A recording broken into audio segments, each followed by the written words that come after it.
Hello friends, welcome back to YouTube channel. അപ്പോൾ ഞങ്ങൾ കുറേ നാളുകൾക്ക് ശേഷം ഒരു വ്ളോഗായിട്ട് വന്നിരിക്കുകയാണ്. റമദാൻ പർച്ചേസിൻ്റെ വ്ളോഗാണ്. അത് ഇത്രയും ഡിലേ ആയത് എന്തുകൊണ്ടാന്ന് വെച്ചാൽ നോമ്പൊക്കെ തുടങ്ങി നല്ല ക്ഷീണത്തിലും തിരക്കിലൊക്കെ ആയിരുന്നു. പിന്നെ ചെറിയ പ്രോഗ്രാംസ് ഒക്കെ ആയിട്ട് കുറച്ച് ബിസി ആയി പോയി. അപ്പോൾ അതുകൊണ്ടാണ് ഇത്രയും ദിവസമായിട്ട് വ്ളോഗൊന്നും ഇടാൻ പറ്റാത്ത. ചെറിയ ചെറിയ വീഡിയോസ് ഒക്കെ ഞാൻ ഇടാറുണ്ടായിരുന്നു. അപ്പോൾ എന്തായാലും നമുക്ക് നമ്മളെ വ്ളോഗ് സ്റ്റാർട്ട് ചെയ്യാം. അപ്പോൾ ഫസ്റ്റ് തന്നെ ഞങ്ങൾ ലുലുവിൽ പോയിട്ട് മാളൂട്ടീനെ പാർക്കിലൊന്ന് കയറ്റിയിട്ടുണ്ട്. കുറേ ദിവസമായി അവളെ പാർക്കിലൊക്കെ കൊണ്ടുപോയിട്ട്, അതുകൊണ്ട് തന്നെ ഫസ്റ്റ് പാർക്കിൽ കൊണ്ടുപോയിട്ട് ബാക്കി പർച്ചേസിന് പോകാൻ കരുതി. പക്ഷെ ഇപ്പൊ തന്നെ ലേറ്റ് ആയിട്ടുണ്ട്, അതുകൊണ്ട് നമ്മൾ വേഗം നോക്കണം. ഇവിടെ വന്നപ്പോൾ തന്നെ മാളൂട്ടിക്ക് അവർ ഒരു സ്റ്റോറി ബുക്ക് ഒക്കെ കൊടുത്തിട്ടുണ്ടായിരുന്നു. അങ്ങനെ അവൾക്ക് ഇഷ്ടപ്പെട്ട കുറച്ച് സാധനങ്ങളൊക്കെ അവൾ കയറുന്നുണ്ടായിരുന്നു. ഈ ഒരു ട്രെയിൻ പോലെയുള്ള കാറിൽ കയറിയിട്ടുണ്ടായിരുന്നു മാളൂട്ടി. അതിൽ കയറിയിട്ടാണെങ്കിൽ ഓരോ റൗണ്ട് വരുമ്പോഴും അബ്ബക്ക് ഹൈഫൈ ഒക്കെ കൊടുക്കുന്നുണ്ടായിരുന്നേ.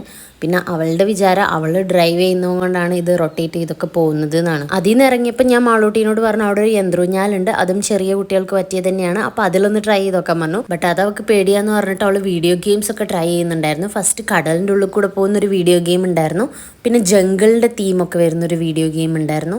അങ്ങനെ അതൊക്കെ ട്രൈ ചെയ്ത് നോക്കിയിട്ടുണ്ടായിരുന്നു. അതൊക്കെ അവൾക്ക് ഭയങ്കര ഇഷ്ടപ്പെടുകയും ചെയ്തു. അങ്ങനെ ഞങ്ങൾ ഹൈപ്പറിലേക്ക് വന്നു. അപ്പോൾ എനിക്ക് പാത്രങ്ങൾ വാങ്ങിക്കാനുണ്ടായിരുന്നു കുറച്ച്, അതുകൊണ്ട് ഫസ്റ്റ് അത് നോക്കാമെന്ന് കരുതി. പിന്നെ സാധനങ്ങൾ സമയമുള്ളതനുസരിച്ച് വാങ്ങിക്കാം. എന്തായാലും ഹൈപ്പർ അടയ്ക്കാനായിട്ടുണ്ടാവുകൊണ്ട് നമുക്ക് സ്പീഡായിട്ട് നോക്കാം. എനിക്കാണെങ്കിൽ ഇങ്ങനെ സ്പീഡിൽ പർച്ചേസ് ചെയ്യുന്നത് തീരെ ഇഷ്ടമല്ല കേട്ടോ. പിന്നെ നമ്മൾ സിറ്റുവേഷൻ അനുസരിച്ച് നമ്മൾ ചെയ്തല്ലേ പറ്റുള്ളൂ.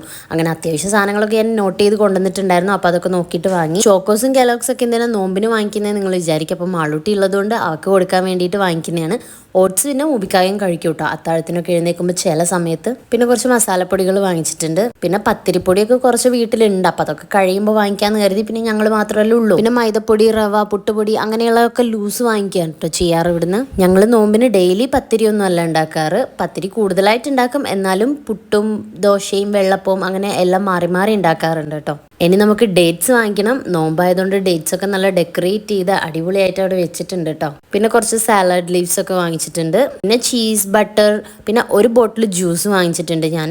ജ്യൂസ് നമ്മൾ ഫ്രൂട്ട്സ് വെച്ചിട്ട് അടിക്കും, എന്നാലും ചില സമയത്ത് നമുക്ക് ടൈം ഇല്ലാന്ന് തോന്നുകയാണെങ്കിൽ ആ ദിവസം നമുക്ക് ഇങ്ങനെ ഒരു ജ്യൂസ് ഉണ്ടെങ്കിൽ അത് ഹെൽപ്പ് ആവുമല്ലോ. അതുകൊണ്ട് ഒരു ബോട്ടിൽ വാങ്ങിച്ചിട്ടുണ്ട്. സാധനങ്ങളൊക്കെ വാങ്ങി വന്നപ്പോഴേക്കും കട പകുതി ക്ലോസ് ചെയ്തിട്ടുണ്ടായിരുന്നു കേട്ടോ. ബാക്കി അവിടെ ഉണ്ടായിരുന്ന ആൾക്കാർക്ക് ബില്ല് ചെയ്ത് കൊടുക്കാനേ ഉണ്ടായിരുന്നുള്ളൂ. അപ്പോഴേക്കും ഉണ്ട് മാളൂട്ടി ബുക്ക് അവിടെ മറന്നു വെച്ചതുകൊണ്ട് തിരിച്ച് ഓടിപ്പോയി എടുത്തിട്ട് വന്നു. ഷോപ്പിംഗ് എല്ലാം കഴിഞ്ഞപ്പോഴേക്കും എല്ലാവർക്കും നന്നായിട്ട് വിശന്നിട്ടുണ്ടായിരുന്നു കേട്ടോ. അപ്പോൾ ഫുഡും കൂടെ കഴിച്ചിട്ട് വീട്ടിലേക്ക് വരാമെന്ന് വിചാരിച്ചു. മാളൂട്ടിയാണെങ്കിൽ ഭയങ്കര കാര്യമായിട്ട് ഓർഡർ ചെയ്യാൻ നിൽക്കുന്നുണ്ട്. പിന്നെ ഞാൻ സമൂസ ഷീറ്റും നഗറ്റ്സ് ഒക്കെ ഷോപ്പിങ്ങിൻ്റെ ഇടയിൽ വാങ്ങിയിട്ടുണ്ടായിരുന്നു. എല്ലാം ഒന്നും എനിക്കിതിൽ പറയാൻ പറ്റിയിട്ടില്ല, കുറേയൊക്കെ നിങ്ങൾ കണ്ടിട്ടുണ്ടാകും. നമ്മൾ നോമ്പിന് സ്നാക്സ് ഒക്കെ ഉണ്ടാക്കാറുണ്ട്. ഉണ്ടാക്കുന്നത് തന്നെയാണ് എനിക്കും എല്ലാവരെ പോലെയും കൂടുതൽ ഇഷ്ടം. പക്ഷേ ഇൻ കേസ് നമുക്ക് തിരക്കാണെങ്കിൽ അല്ലെങ്കിൽ കുറച്ച് നമ്മൾ ടയേർഡ് ആണെങ്കിൽ ആ ദിവസം നമുക്ക് ജസ്റ്റ് ഫ്രോസൺ സ്നാക്സ് എന്തെങ്കിലും ഉണ്ടെങ്കിൽ അത് ഫ്രൈ ചെയ്ത് റെഡിമെയ്ഡ് ജ്യൂസൊക്കെ കുടിച്ച് അങ്ങനെ നമുക്ക് റെസ്റ്റ് എടുക്കാം. അങ്ങനെ ഞങ്ങൾക്ക് കഴിക്കാനുള്ള ഫുഡൊക്കെ വന്നിട്ടുണ്ട്. മൂബിക്കാകെ ഷവർമയാണ് പറഞ്ഞിട്ടുണ്ടായിരുന്നത്. ഞാനൊരു പിസ്സ പറഞ്ഞു. പിന്നെ മാളൂട്ടി ആണെങ്കിൽ ക്ലബ് സാൻഡ്വിച്ച് പറഞ്ഞു. പക്ഷേ ക്ലബ് സാൻഡ്വിച്ച് നല്ല ക്വാണ്ടിറ്റി ഉണ്ടായിരുന്നു, അതുകൊണ്ട് തന്നെ മിക്കവാറും നാളെ ഞങ്ങൾക്ക് കഴിക്കാനുള്ളതും ഉണ്ടാവും. അത് മാളൂട്ടിക്കാണെങ്കിൽ അതെല്ലാം കൂടെ പിടിച്ചിട്ട് കഴിക്കേണ്ടത് എങ്ങനെയാണെന്നും കൂടെ അറിയുന്നുണ്ടായിരുന്നില്ല. അങ്ങനെ അവസാനം അവൾ ഒപ്പിച്ച് കഴിച്ചു. നോമ്പിൻ്റെ ഒരു ദിവസം മുന്നേ ആണ് കേട്ടോ പർച്ചേസൊക്കെ ഞങ്ങൾ ചെയ്തിട്ടുണ്ടായിരുന്നത്. ഇനിയിപ്പോൾ ക്ലീനിങ് കൂടെ കഴിയുമ്പോഴേക്കും നോമ്പായി. പക്ഷേ എനിക്കറിയാം വീഡിയോ വരുമ്പോഴേക്കും നോമ്പ് പകുതി ആയിട്ടുണ്ടാവും. എനിവേ നമ്മൾ ഈ ഒരു വ്ളോഗ് ഞാനിവിടെ വൈൻഡപ്പ് ചെയ്യാണ്. അപ്പോൾ നമുക്ക് അടുത്ത വീഡിയോ ഇട്ട് കാണാം. അപ്പോൾ നിങ്ങളെ ചാനൽ സബ്സ്ക്രൈബ് ചെയ്യാൻ മറന്നവരുത്. അതുപോലെ വീഡിയോസ് കാണുക, ലൈക്ക് ചെയ്യുക, ഷെയർ ചെയ്യുക, നിങ്ങളുടെ അഭിപ്രായങ്ങളൊക്കെ കമൻറ്റ് ചെയ്യുക. FB യിലാണെങ്കിൽ പേജ് ഫോളോ ചെയ്യുക. അപ്പോൾ ബൈ ബൈ ഫ്രം മാളൂട്ടീസ് വ്ളോഗ്.